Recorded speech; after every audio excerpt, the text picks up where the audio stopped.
როგორია ჩემი ერთი დღე კრუიზზე?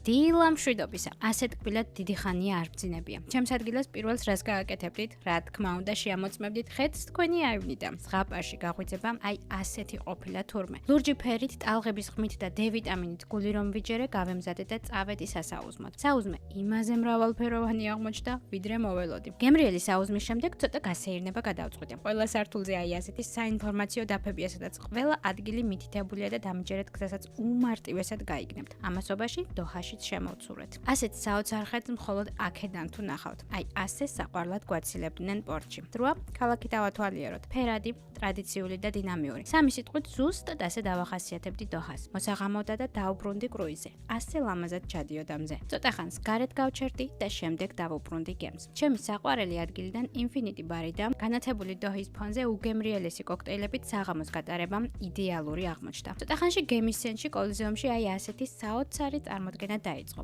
ბარი, თეატრი, ყველაფერი ერთ სივრცეში მაქვს და სადაც არ უნდა გავიხადო, ყველგან საინტერესო ამბები ხდება. გითხარით, რომ მიშელინის ვარსკვლავის მფლობელი შეფ მზარეულები ყავს გემზე? მათი კერძები ხომ ლამაზია, მაგრამ გემო იმაზე კარგი აქვთ, ვიდრე თავად ვიზუალი. კრუიზმა ეს ყველაფერი არ იკმარა და მესიჯი მომივიდა white party-ა გემის მეორე ბოლოშია.